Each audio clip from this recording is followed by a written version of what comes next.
মদিনার মসজিদ নববী শরীফ রাসূল পাক সাল্লাল্লাহু আলাইহি ওয়াসাল্লাম সাইলাইত হযরত হাসান হোসেন রাদিয়াল্লাহু তাআলা আনহু দুই ভাই দাঁড়িয়ে গেছে নবী এমনিতে হাসান হোসেনের বিরাট ভালোবাসে এই দেখতে দুই ভাইকে ধরে শুধু চুমো খেতে আজকে দুই ভাই ওই লাইনে দাঁড়িয়ে নবী সরকারি মাল দেওয়া তো দূরের কথা দুই ভাইয়ের উপরে চোখ গরম করে দেখি দুই ভাই কাঁদতে কাঁদতে বাড়ি ফিরে এসেছে রাসূলুল্লাহ গনিমতের মাল বন্টন করা শেষ করিও সরাসরি ফাতিমা রাদিয়াল্লাহু তাআলা ঘরে গেলেন ও বেটি ওদের দুই ভাইকে সরকারি মাল নেওয়ার জন্য পাঠালো নবীর বেটি ফাতিমা বললেন আব্বা বাড়িতে আজকে 3 দিন হারিও না নোটেতা খুদা জানায় কাটাকাটি করছিল তাই পাঠিয়েছিলাম আল্লাহ নবী বললেন মা ধৈর্য ধারণ করো ও মা সরকারি মাল খাওয়ার নিয়াত করো না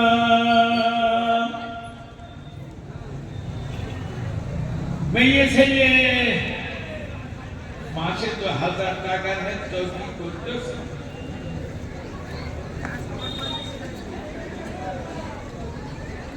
তোমার কবরে তো জাহান্নামের আগুন দিয়ে জ্বালা টাকা নেবা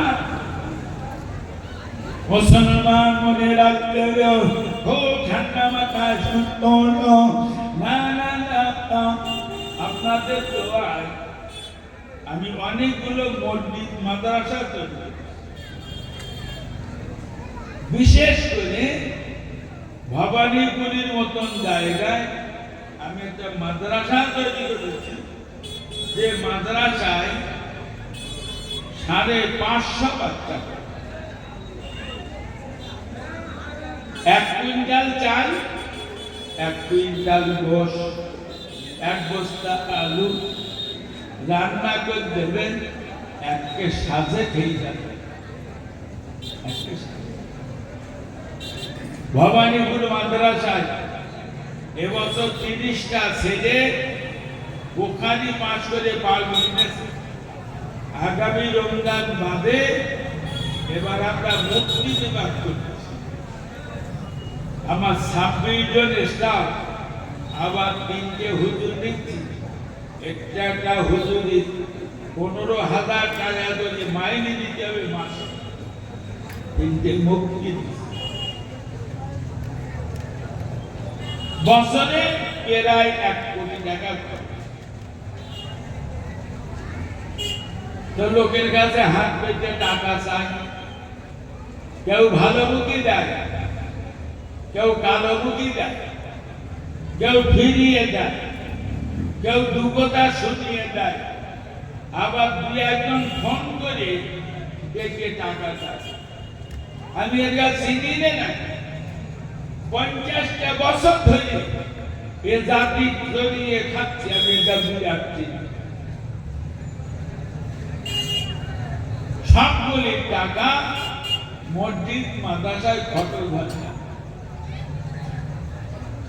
ধনী গরিব সকলের কাছে আমি হাত পাতি বাজারে কালেকশন করছি তো এক ফকির একটা বস্তানে বসে এটা বাসনে বসে বসে পয়সা তো অনেকটা ক্ষুদ্র পয়সা হয়ে ফকিরের কাছে বলছি ফকির সাহেব মাদ্রাসার জন্য কালেকশন করছিল তা তুমি কিছু দেবা কিন্তু হুজুর 10 টাকা দেবে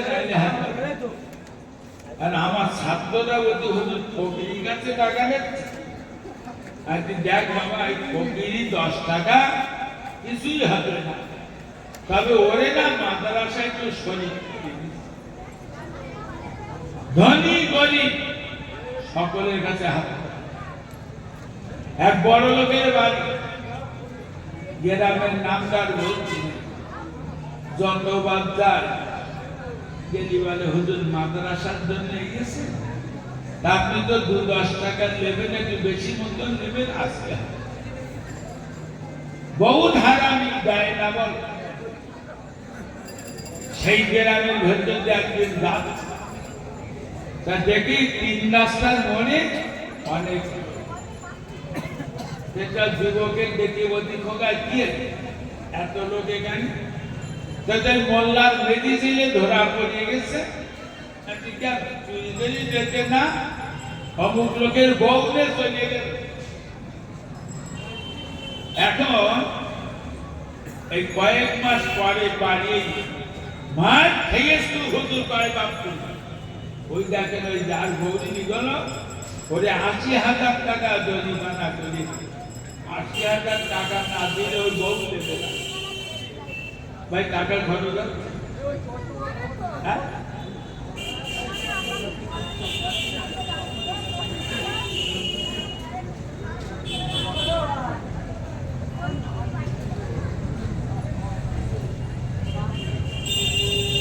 কি বলেছি বল আছে নাকি? এই ভাই বল একবার ধরো ছড়ে আল্লাহুম্মা সাল্লি আলা মাওলানা মুহাম্মদ ওয়া আলা আলি সাইয়্যিদিনা।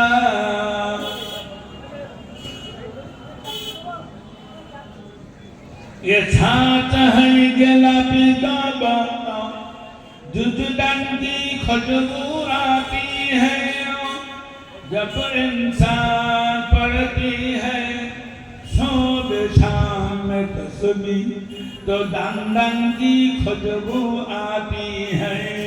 अल्लाहुम्मा सल्ली अला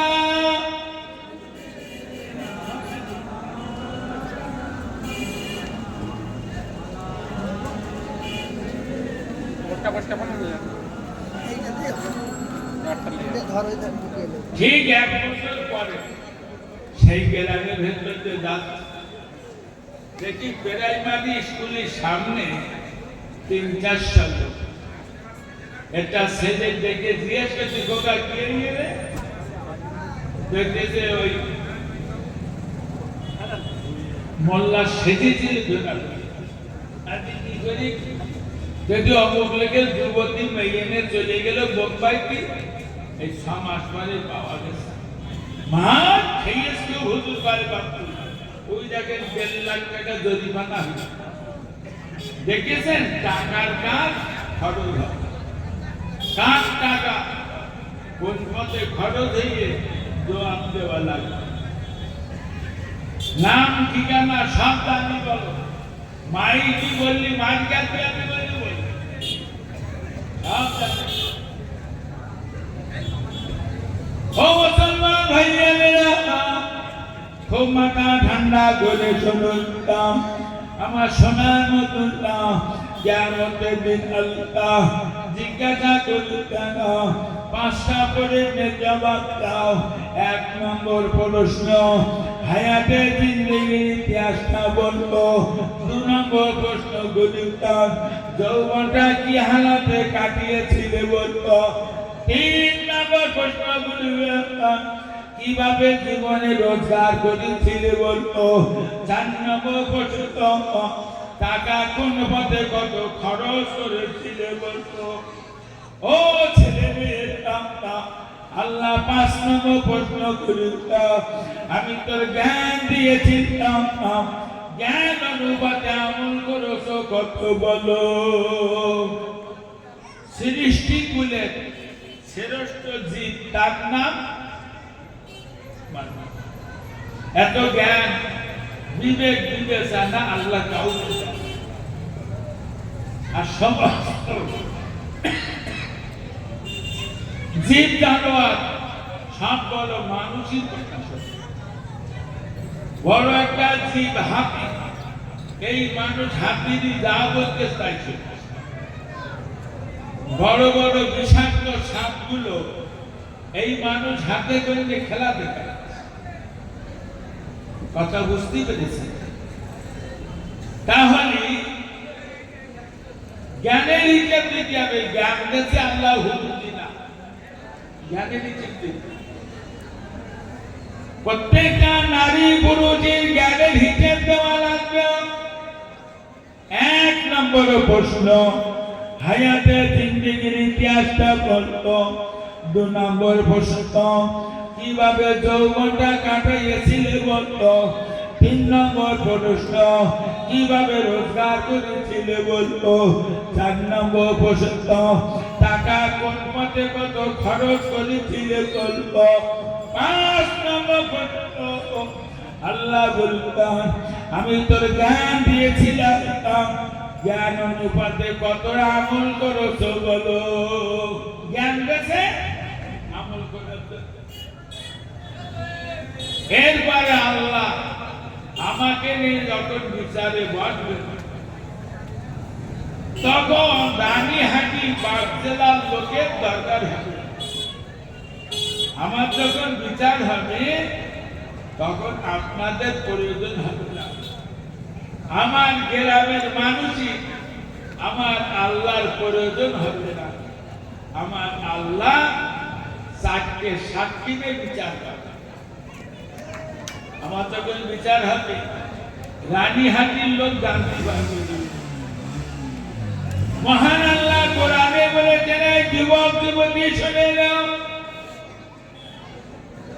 মহান আল্লাহ কোরআনে বলেছেন, ওয়াইন্না আলাইকুম লাহাফিজিন কিরামান কাতিবিনা ইয়ালামুনা মা তাফআলুন। আল্লাহ কোরআনে বলেছেন, প্রত্যেকটা নারী পুরুষের জন্য আমি 2 জন করে সম্মানীয় লেখক নিযুক্ত রেখেছি। ও ছেলেরা মেয়েরা, 24 ঘন্টা ভালো মন্দ কাজ যা করছিল তারা 2 জন লিপিবদ্ধ করেছে।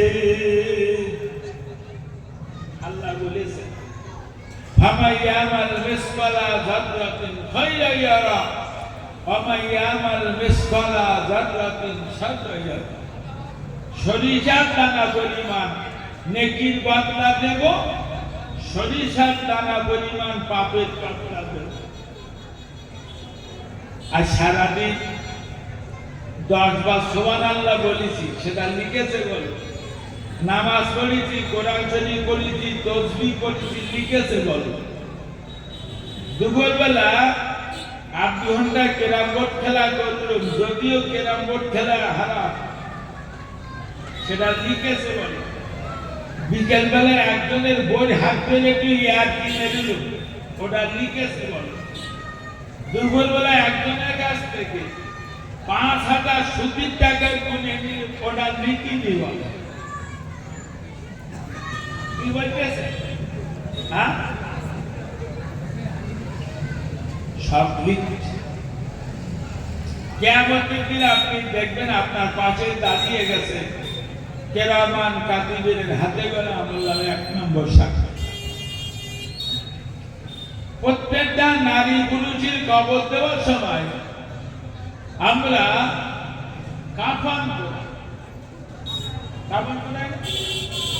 একটা সাদা কাপড়ের মাঝখানে গোল করে কেটে, ও নারী হোক আর পুরুষ হোক, ওর মাথাটা পার করে একটা জামা তৈরি করতে হয়। এটা মেয়েদেরও দেয়, এটা পুরুষদেরও দেয়। মাথার দিকে 1 বিঘা, পায়ের দিকে 1 বিঘা, লম্বা লম্বা 2টো চাদর নারীরও দেয়, পুরুষদেরও দেয়। 3টে দড়িতে বেঁধে ওরে কবরে শোয়াইয়ে দেয়। আর ইমাম সাহেব ওপরতে বলি দেয়, দড়ি 3টে খুলে দাও। তাই বলে। মেয়েদের 2টো কাপড় বেছে দেয়, ছোট্ট একটা কাপড় কেটে মহিলার মাথার চুলগুলো বেঁধে দেয়। আর একটা কাপড় নারীর ওড়না বানিয়ে দেওয়া হয়। ওগো নারী, তুমি মনে রাখো, তোমার কবরে শোয়ানোর সাথে সাথে রুমান নামক একটা ফেরেশতা কবরে প্রবেশ করিও। ওই নারীটাকে ডেকে বসায়, আর মহিলা উঠে বসো। কাটকা ফেলেছিল না, উঠে বসবে। পুরুষ কবরে শোয়ানোর সাথে রোমান নাম ফেরেশতা কবরে প্রবেশ করিল। না না মুসলমানের বাচ্চা, ওই পুরুষটার কবরে দিয়ে রোমান ফেরেশতা দেখে বসায়, ওর গায়ে জামাটা গায়ে রাখো, লম্বা চাদর দুটো মুসলমান ও আমার সোনার মজুরা, ওগো মহিলা, তোমার মাথায় কাপড় মাথায় রাখতো, তোমার গায়ে জামাটা গায়ে রাখতো, আই নারী তোর ওড়নাটা গায়ে দেবে, লম্বা চাদর দুটো রোমান ফেরেশতা খুলে দেবে। ওগো নারী, ওগো পুরুষ, রোমান ফেরেশতা বলবে, এই আঙুলটাকে সাদা আঙুল বলো, সাদা আঙুল দিও, কলম বানাও, তোমার মুখে থুতুটাকে কালি বানাও, টপ টপ করে লেখো, জীবনে কত নামাজ পড়েছো, কত রোজা করেছো, কোন মসজিদে কোন মাদ্রাসা কত দান করেছো, কোন গরিবের মেয়ের বিয়ের পিছনে কত খরচ করেছো, জীবনে কত জানাজা নামাজ পড়েছো, কত মিলাদ মাহফিলে দিয়ে বসেছো, সব কথাগুলো মনে হবে। ও কিন্তু গঙ্গা গঙ্গা করে লিখে ফেলতো, আরেকটা কাপড় নিয়ে বলতো, এই কাপড়টা লেখো, জীবনে কত নামাজ অবহেলা চোখে দেখেছো, কত রোজাকে তুমি তাচ্ছিল্য ভেবেছো, জীবনে কত হাজার মিথ্যা কথা বলেছো, তোমার জীবন তুমি কত মিথ্যা কথা বলেছো, জীবনে কত ব্যভিচার করেছো, কত বেশি মদ পান করেছো, সব নোংরা কথাগুলো আর একটা কাপড়ে লিখে দাও। লিখতে হবে বলো, ওখান মমতার পুলিশ গিয়ে আমার আর বাঁচাতে পারবে না, তবে মোদির পুলিশ পারবে না। এই ছেলে, কোন পীরের বাপের ক্ষমতা নেই, তুই লেখ, কবরে গিয়ে ছাড় পাবে ওই লোকগুলো। কে কবরে গিয়ে যদি বলতে পারে আমি অমিথ্যার বাচ্চা, কারণ রাষ্ট্রপতির বাচ্চা ছেড়ে দেবে। মনে রাখবে মুসলমান, কবরে বসে ওই লম্বা কাপানে কাপড় দুটো নিজে হাতে কবরে বসে জীবনের দুরকম ইতিহাস লিখে যাও। ও ছেলে মেয়েরা, কিয়ামতের দিন আল্লাহ 3 নম্বর প্রশ্ন করিয়া আল্লাহ কোরআন পাকে জানিয়েছেন, আল-ইয়াওমা নাখতিমু আলা আফওয়াহিহিম ওয়া তুকাল্লিমুনা আইদিহিম ওয়া তাশহাদু আরজুলুহুম বিমা কানু ইয়াকসিবুন।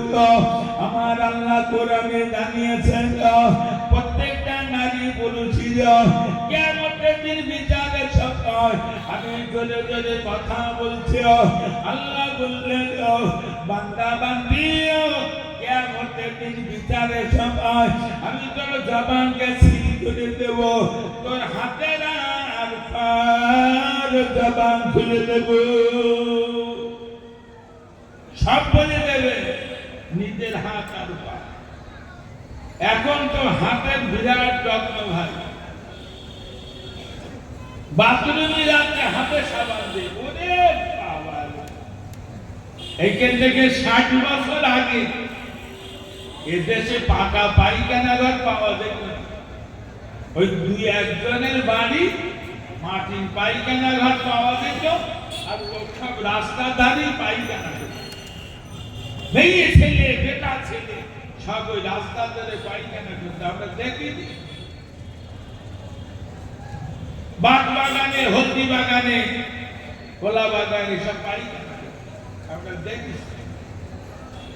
এখন তো ঘর করার আগে পায়খানা ঘর, আর তাতে পায়খানা ঘরে যাওয়ার আগে সব হাতের যত্ন নেচ্ছ, সম্মানি দেবে কিয়ামতের দিন তোমার জীবনে তুমি কি করেছো। মুসলমান, আল্লাহর নবী বললেন, কিয়ামতের দিন 4 নম্বর সাক্ষী নেবে এই মাটিরা, যে মাটিটার উপরে দাঁড়িয়ে নামাজ পড়েছেন, যে মাটিটার উপরে বসে কোরআন পড়েছেন, যে মাটিটার উপরে বসে ওয়াজ শুনেছেন, যে মাটিটার উপরে বসে আল্লাহর কাছে কেঁদেছেন, যে মাটিটার উপরে বসে না না মুসলমানের বাচ্চারা যে মাটিটার উপরে বসে আল্লাহর কাছে কেঁদেছেন, যে মাটিটার উপরে বসে তওবা পড়েছেন, যে মাটিটার উপরে বসে কলেমা পড়েছেন, যে মাটিটার উপরে বসে মদ খেয়েছেন, যে মাটিটার উপরে দাঁড়িয়ে কেরামত খেলা করেছেন, যে মাটিটার উপরে বসে লোকের যুবতী বিবির সঙ্গে জড়িতা করেছেন, ও সোনা বন্ধুরা কিয়ামতের দিন মাটি 4 নম্বর সাক্ষী হবে।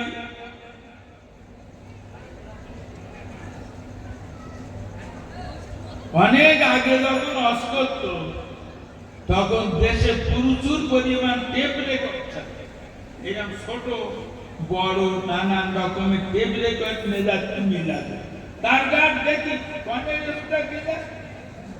এখন অস সব মোবাইলই মেলাচ্ছে। 20 বছর আগে কনে কি অস করে যখন শুকিয়ে যাচ্ছে, এত উন্নত। আজকে রানিয়াটি কিওয়াস করছি, এই ক্ষেত্রে 50 বছর পরে এখন থাকবে না, ওই ফোনে জিজ্ঞেস করবেন ও বলে দেবে বল রানিয়াটি এত কিরাম করে কিওয়াস করে বল বলে দেবে। আচ্ছা ভাই এই ফোনের ভেতরে ওয়াজগুলো ধৈর্য করে কি বলে, হ্যাঁ মেমোরি বলে। মেমোরি দেখেছেন কত লম্বা বলেন? একটা তেঁতুলির দানা মাঝখান দিয়ে কাটলি যেরা বইরা একটুখানি কালো মতো ওখানে হারিয়ে গেলে খুঁজে পাওয়া করে। কি বলতেছে? বলছে হুজুর আমার এই মেমোরিটা না 64 তার মানে যদি এ বাংলায় ও বাংলায় এমন কোন হুজুর নেই যে হুজুরি ওয়াজ আমার মোবাইলে নেই। আর একজন বলছে হুজুর ঢাকা থেকে বোম্বাই পর্যন্ত যত নায়ক আর নায়িকা আছে প্রত্যেকের ওয়াজ সব আমার মোবাইল, প্রত্যেকের ছবি আর গান বাজনা নাটক আমার মোবাইল। আচ্ছা একটু বলবেন এই মোবাইল আর এই মেমোরি তৈরি করেছে জেনেরা না ফেরেশতারা? মানুষই তৈরি, মানুষই তৈরি করে কারা? হ্যাঁ আল্লাহর সৃষ্টি মানুষ, আর মানুষের তৈরি মেমোরি আর মোবাইল যদি এত উন্নত মানের হয় একটু বলবেন আল্লাহর কুদরতি মেমোরিটা এই মানুষের তৈরি মেমোরির চেয়ে উন্নত মানের না দুর্বল মানের? হ্যাঁ সেমলে যায়। বেশ কিছুদিন আগে ভারত অস্ট্রেলিয়ার খেলা, আমি কোথায় একটা জলসায় যাচ্ছি, আমার গাড়িতে 2-3টে করে ছাত্র ছেলেরা বলছে হুজুর ওই দেখেন পর্দায় খেলা দেখা। কোথায় খেলা আছে তা জানি, এইখানে পর্দায় খেলা দেখা। এত উন্নত দিক। এই মুসলমানের বাচ্চারা কিয়ামতের দিন আল্লাহ পাক 4টে সাক্ষী দেবে, আর তার কুদরতি মেমোরিটা বড় পর্দায় লাগিয়ে দিলাম। দেখে না না কোন জায়গায় দাঁড়িয়ে সুতির টাকা গুনেছিল, দেখে গেল কোথায় দাঁড়িয়ে লোকের বোঝ হাত করে টানাটানি করিল, কোথায় বসে মদ পান করেছিল, কোথায় লোক বসে লোকের বিবির সঙ্গে বিচার করছিল, ওই দেখে কুদরতি মেমোরি লাগিয়ে গেল। এদিকে 4টে সাক্ষী রেখল, তাহলে কি বলতাম আমার বিচারের সময় রানীহাটির লোকের দরকার হবে আল্লাহ, আমার গ্রামের লোকের দরকার নেই। আমার বিবি ছেলে মেয়েরও দরকার হবে, তার সেই মরার মতন হয়েছি না ভাই। চেয়ারে থেকে কিরাম মনে হচ্ছে কোন দিন মসজিদি ঘোষণা দেবে, কাল জোহর বা ইয়া তুমি জানাবে, এদিক বলে যাবো তাই না, মসজিদি বলে। আমারও বলার টাইম হয়ে গেছে। এই বাগজেলা এলাকায় একটা ছেলে পাওয়া যাবে, আমার সঙ্গে কবর যাবে, 5 লাখ টাকা দেব, উনি একদম ভ্যান ক্যাশ দেব, টাকাটা বউটার হাতে দেবো, আলবা তুই এই কেনে ভাঙিয়ে চুরিয়ে খা, আমি ইয়াকুবির কবরে যাচ্ছি। আপনি কি ভেবেছেন আমার কবরে আমার একা হিসেব দেওয়া লাগবে? কিয়ামতের মাঠেও আমার একা একা হিসাবের কাজ করে দাঁড়াতে। এ মানুষ কবে বসবে? অনেকে জিজ্ঞেস করলে বলে হুজুর আমরা তো অত বুঝি না। আমি অনেক সময় বিচার সালিসিও ধরতে চাই, এটা সালিসি ধরতে চাই। 3টে বাচ্চার মা সালাম হবে, বলছে না স্বামী স্ত্রী, তা ছেলের বাপ মেয়ের অনেক দোষ ত্রুটি দেখাতে, এই দোষ ওই দোষ এটা সেটা, আর মেয়ের বাপ ওই কথায় কথায় বলছে ছেলে মানুষ তো কয়েকবার বলেছে। আমি বলছি চাষা, বাবার বলল ছেলে মানুষ, ছেলে মানছি ছেলে দিলে হয়, বোঝো না একটা ছেলে দিলে হলো কি? সব বোঝো, এটা বোঝো না। খবরে কি হিসেব দিতে হবে? আপনাদের ইমাম সাহেব আমার জমির পাঁচেরটা জমি কিনেছে, কিনে আমিনদের বেঁধে 10 হাত থেকে উকিলের কাছে মৌলির কাছে হেঁটে হেঁটে পত্র দিকে বলে রাতে ঘুম, ওই জমিটা কি করে বাঁচা বলবে না, বলতো কবরে গিয়ে কিভাবে আরামে থাকবে এগুলা বলতো না। আর কবে বলতো মরিয়ে গিয়ে বুঝে কোনো লাভ। আমাদের ওখানে এক খুব খুব বড় লোক মরিয়ে গিয়ে তার দান ধান করতো না, জুমার নামাজও পড়তো, মাঝে মাঝে ঈদের নামাজ পড়তো। তা মরিয়ে গেছে, ছেলেরা বলছে বাপ তো সেভাবে নামাজ রোজা করিনি, একটা বড় মতন হুজুরের জানাজা করে দেওয়া, তাই বড় একটা হুজুরের জানাজা পড়ে গেছে। কয়েকদিন বাদে আমি সেই গ্রামের ভেতর দিয়ে যাচ্ছি, এখন ক্ষুদ্র ক্ষুদ্র 2-3টে মাওলানা আমার ধরেছে, হুজুর তো দাঁড়ান দিকে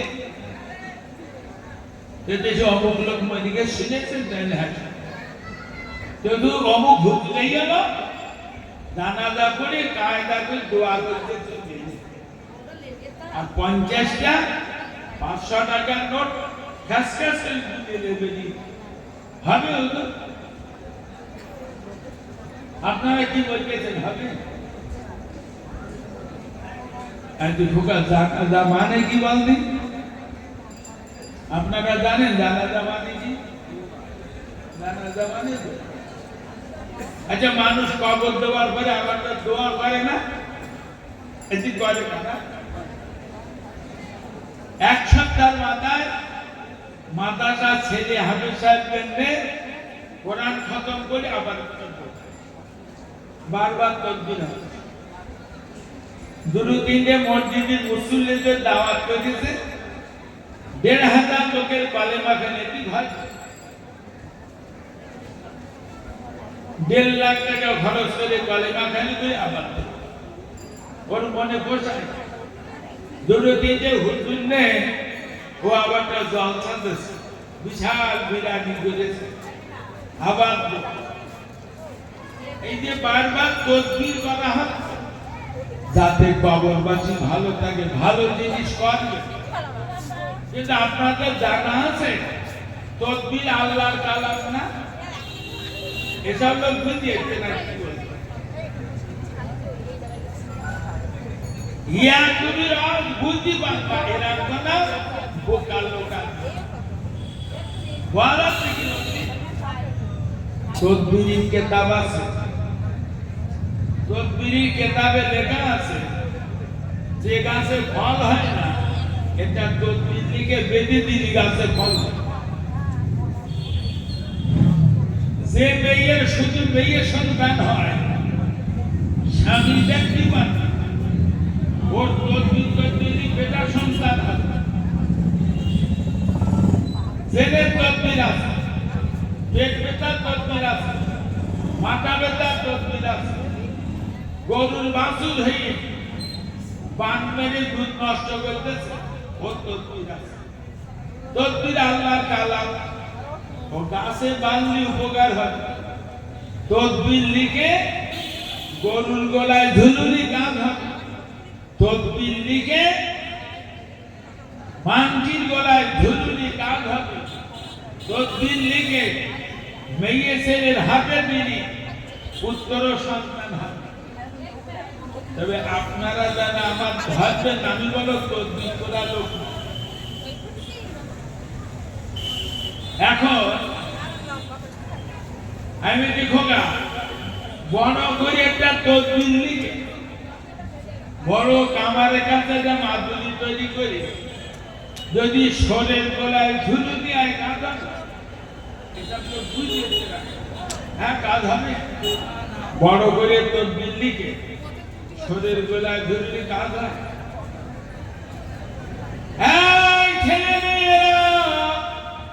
বেনামাজি বেরোজগার টিভি খোরো ডাকো, নার খোরো ভাঁড় খোরো গান খোরো মদ খোরো জুয়া খোরো, এদের জানাদা পাতা কুলখানি করা সামনে সাথী করা মানে সোরের গোলায় মাল্লি ঝুলানোর মতো নয়। আচ্ছা নবীর চেয়ে বড় হুজুর কার কার বলা যাচ্ছে? তাড়াতাড়ি বলেন। আমি 50 বছর অস করছি, আমি তো বড় হুজুর না? রাসূলুল্লাহ কবরে ধারে দাঁড়িয়ে কবরে আযাব, তিরমিজি শরীফের হাদিস এসেছে হযরত সাদ বিন মুআয রাদিয়াল্লাহু তাআলা আনহু মদিনা সাহাবীদের বড় নেতা ছিল, মোড়ল ছিল। একদল মদিনাবাসীকে নিয়ে মক্কায় গিয়ে নবীর হাতে কলেমা বলে মুসলমান হত। সাদ বিন মুআয মক্কায় গিয়ে নবীকে বারবার বলতে ইয়া রাসূলুল্লাহ হুজুর আপনি মদিনায় চলুন, এদের এই অত্যাচার আমার সহ্য হয় না।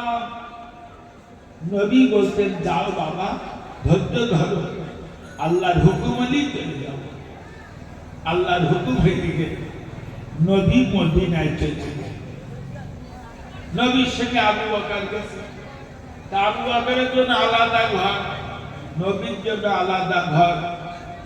নবী মদিনায় চলে যাওয়ায় মক্কায় বহু সাহাবী বিবি ছেলে মেয়ে ঘর বাড়ি টাকা পয়সা ফেলে রেখে সব মদিনায় চলে গেছে।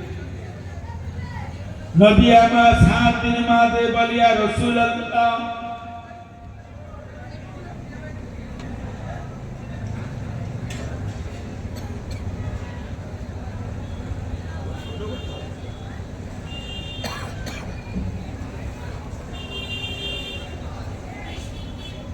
সে কি বলছিল?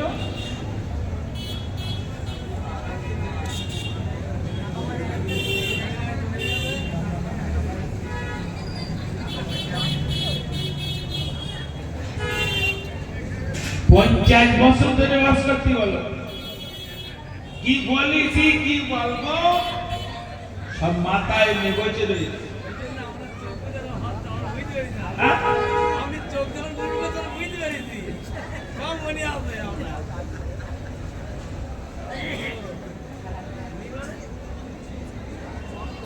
তো রাসূলুল্লাহ 7 দিন মাদের বললেন এইসব সাহাবীগুলো মক্কা থেকে সব ফেলে রেখে চলে এসেছে কি করবে। মদিনার নেতা 7 দিন মাদ বলিয়া রাসূলুল্লাহ ও চিন্তা আপনার নয়, মদিনাবাসীদের যত জমি আছে ঘর বাড়ি আছে প্রত্যেকটা জমি ঘর বাড়ি মক্কা থেকে ফিরে আসার ওই ভাইদের দিয়ে দেব। সুবহানাল্লাহ বললেন কি উদার। ইয়া রাসূলুল্লাহ আমাদের যা দুটো তিনটে বিবি আমরা বিবিগুলোকে তালাক দেব।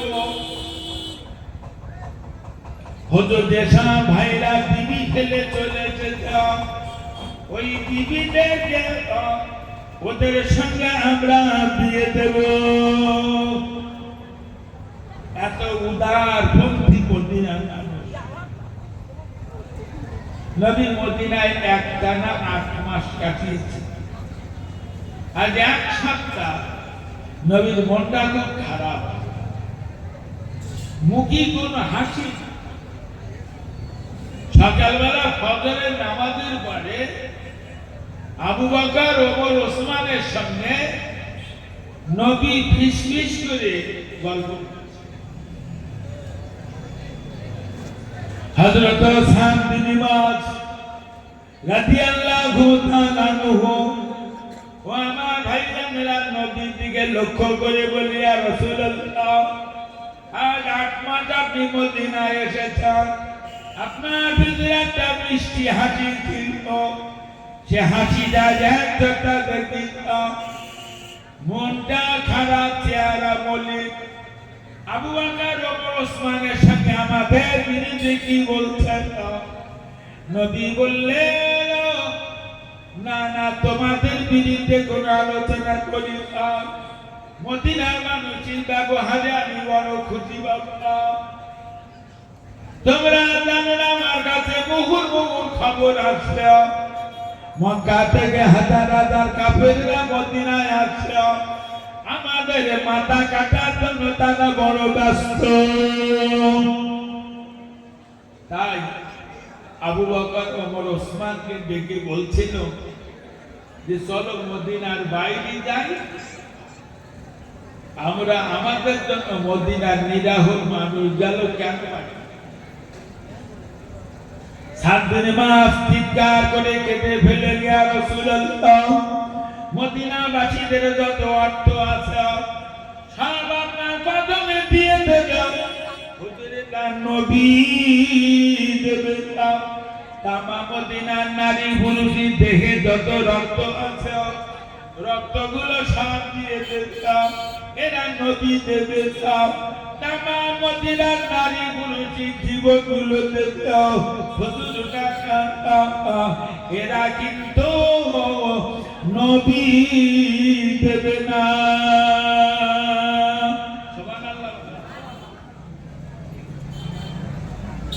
হুজুর বললে যদি তাই বল তাহলে ওদের সঙ্গে তো মোকাবেলা করতে, ওরা তো আসবে। শিগগিরি করে বাড়ি যাও, টাকা পয়সা নিয়েছ, কিছু যুদ্ধের সরঞ্জাম জোগাড় করো। সর্বপ্রথম জেহাদ হলো বদরের জেহাদ। বদরের প্রান্তে সাহাবীরা তাঁবু তৈরি করেছে, একটু দূরে কাঁপে দাও তাঁবু। উভয় পক্ষের দুটের সাথে আলোচনা হলো আজকে কোনো জেহাদ হবে না, কাল সকাল থেকে জেহাদ হবে। সাহাবীরা বললেন তোমরা সব তাঁবুতে বিশ্রামে থাকো, কাল সকাল থেকে জেহাদ হবে। সারা রাত আমার পাহারা দেবে কেনা, আমি সারা রাত আল্লাহর কাছে কাঁদবো কালকে জিহাদে যাতে মুসলমানদের জয় হয় আল্লাহর কাছে। 7 দিন দাঁড়িয়ে গেলেন ইয়া রাসূলুল্লাহ আপনার পাহারা দেওয়ার জন্য আমি রহিলাম। একটু বলবেন কত মর্যাদা সম্পন্ন সাহাবী। নবী বেঁচে আছেন, 7 দিন মাঝে ইন্তেকাল করেছেন। 7 দিন মাঝে ইন্তেকাল আল্লাহর আরশটা পর্যন্ত কেটে গেছে। ও মুসলমানের বাচ্চারা, রাসূল পাক সাল্লাল্লাহু আলাইহি ওয়াসাল্লাম হুজুর আমার না আল্লাহ নবী প্রিয় সাহাবী 7 দিন মাঝে জানাজায় নবী শরীক হয়েছেন। জানাজা পড়তে গিয়ে নবী মিসমিস করে হেসেছে। সাহাবীরা হুজুর আপনি হাসলেন? বলে বাবা আমি আজ পর্যন্ত দেখিনি কারুর জানাজায় এত ফেরেশতা যোগদান করতে। 7 দিন মাঝে জানাজায় 70,000 ফেরেশতা যোগদান করেছে, তাই হাসছে। 7 দিন মাঝে কবরে দেওয়ার পরে ও ছেলে মেয়েরা রাসূলুল্লাহ ধরে ধরে তাকবীর বলেন, আল্লাহু আকবার, আল্লাহু আকবার, আল্লাহু আকবার। সাহাবা হুজুরা বুঝতে না পেরে তাকবীর বললেন। আল্লাহ নবী প্রিয় রাসূলুল্লাহ সুবহানাল্লাহ সুবহানাল্লাহ বললেন। সাহাবা হুজুরা সুবহানাল্লাহ বললেন। জিজ্ঞাসা করিয়া রাসূলুল্লাহ আল্লাহু আকবার তাকবীর দিলেন কেন? শেষে আবার সুবহানাল্লাহ বললেন কেন? আল্লাহ নবী বললেন, ও বাবা সাহাবীরা 7 দিন মাঝে কবরে দেওয়ার পর তার কবরে 2 পাশের মাটিটাকে যখন চাপ সৃষ্টি করেছে, সংকীর্ণ করা হয়েছে, আমি রাসূলুল্লাহ ধরে ধরে তাকবীর পড়লাম। তার কবরটা আল্লাহ প্রসাদা করে দিয়েছে, এই জন্য শেষে সুবহানাল্লাহ বলেছি। পাউলি করছো না নবী কবরে দাঁড়িয়ে, তাই কবরে আযাব হচ্ছে। কোন হুজুরি কবরে ধারে দাঁড়িয়ে করিয়ে দিলি কবরে আযাব না পাবে? মুসলমান ঘরে ছেলে মেয়েরা আল্লাহর নবী বুখারী মুসলিমের হাদিসে বলেছেন, দুনিয়া ও মাদরাতুল আখিরা, দুনিয়াটা হলো আখিরাতের জন্য সত্যকের। এখানে চারবার বলে দাও মুসলমান কবর আর কিয়ামতের জন্য। আমরা এমন একটা জীব, এই মানুষ কবরে যেয়ে খাওয়ার জন্য ছটফট করছে। খাদ্যাও আল্লাহ খাদ্যাও এরা বলবে ছটফট করবে খাবার দাও। আল্লাহ কোরআন পাকে বলেছেন, ওয়ালা তাহসাবান্নাল্লাযিনা কুতিলু ফী সাবিলিল্লাহি আমওয়াতান বাল ইনদা রাব্বিহিম ইয়ারযুকুন। আল্লাহ কোরআনে বুঝিয়েছেন, যারা আমার রাস্তায় জীবনগুলো শেষ করে দিয়েছে, মুসলমান তোমরা ওদের মারা বলো বরং তোরা জীবিত, ওরা কবরে বসে বসে আমার জান্নাতের খানা খায়। জোরে সুবহানাল্লাহ। কোরআনের ওয়াদা কবরে জান্নাতের খানা খাওয়া। সময় চলে যাচ্ছে বলে সবগুলি না বুঝতে পারছেন না? মার পেটের থেকে দুনিয়ায় আসার পরে সময় চলে যাচ্ছে না? আল্লাহ বলেছেন, ফায়দা জাযালুহুম লা ইস্তাগফিরুনা সাআতাও ওয়া লা ইস্তাগফিরুন। প্রত্যেকে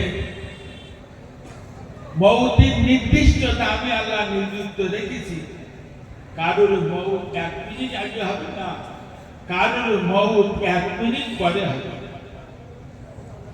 যতই আপনারা আমার চেষ্টা করে, আমার যদি এখন মওত লেখা থাকে বাঁচাতে পারবে। আল্লাহ বলেছে নির্দিষ্ট টাইমে মওত হবে, সময় চলে যাবে। কোরআনে লেখা আছে, হিজবুল্লাহ হিজবুশ শাইতান, আল্লাহ তাআলা শয়তানের দল, আল্লাহ রাস্তা শয়তানের রাস্তা। কারণ সময় যদি আল্লাহর রাস্তায় যায় হয়, আল্লাহ কোরআনে ওয়াদা করেছেন, ওর কবরে জান্নাতের খানা খাওয়াবে। যা সময় শয়তানের রাস্তায় বের হয়েছে ওর কবরে খাওয়াবে পূজা রক্ত। মানসির গায়ে খোড়া হয় না, পুজ রক্ত হয় তো ওই জিনিসটা। তিরমিজি শরীফ আর আবু দাউদ শরীফের হাদিসে লেখা ওয়ান আনাস রাদিয়াল্লাহু তাআলা আনহু قال قال رسول الله صلى الله عليه وسلم لو أن ظلمن وسجن عليك في الدنيا لم تنال الدنيا النبي এক বাকি পুজরক্ত যদি পৃথিবী জমিনে ফেলে দেওয়া হয় গোটা পৃথিবীটা দুর্গন্ধ হয়ে যাবে। ও ছেলে মেয়েরা, তোর সমাজ যদি শয়তানের রাস্তায় ব্যয় হয় ওই নোংরা পুজরক্ত তোর কবর আর কিয়ামতে খাওয়াবে। এটা বাজার করার জায়গা বলো, পাখান করার জায়গা। কোরআনে আল্লাহ একাধিক জায়গায় বলেছেন ইয়া আইয়ুহাল্লাযীনা আমানু তাকুল্লাহ, ঈমানদার বান্দা বান্দিরা তোমরা আমার ভয় করো। আল্লাহ কোরআনে বললেন ফালিয়াতাহাদু কালিলান ওয়ালিয়াবগু কাসীরা, বেশি বেশি করে কাঁদো তোমরা কম কম হাসো। ও ছেলে মেয়েরা, আল্লাহ বলেছেন বেশি কাঁদো কম হাসো। কোরআনে একাধিক জায়গায় এসেছে মিজান মিজান মিজান মিজান মানে দাড়ি পাল্লা। ছেলেরা মেয়েরা, আমার জীবনে আমি কতটা কেঁদেছি, কিয়ামতের দিন আল্লাহ দাড়ি পাল্লায় ওজন করে দেখলো। আমার জীবনের কান্নাগুলো যদি ওজন করে দাড়ি পাল্লা ভারী হয়, নিশ্চিত আল্লাহ জান্নাতে দাও।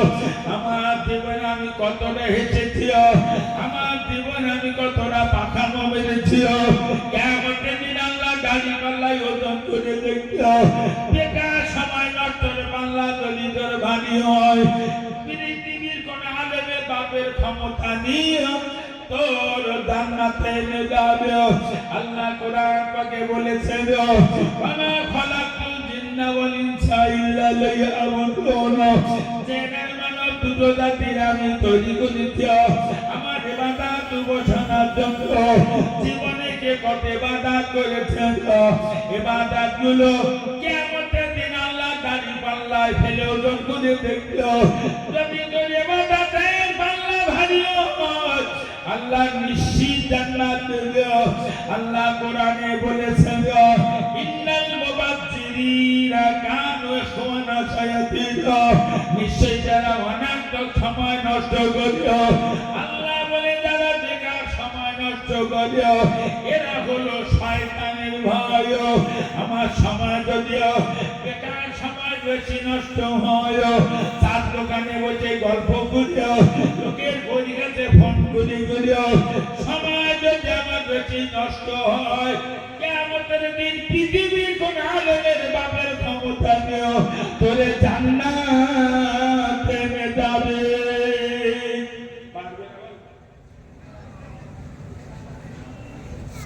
ওই এক হাদিস শুনে রেখেছে, এক হুজুর এক হাদিস বলেছে যে লোকটা লা ইলাহা ইল্লাল্লাহু মুহাম্মাদুর রাসূলুল্লাহ বলে মরে যাবে ও জান্নাত।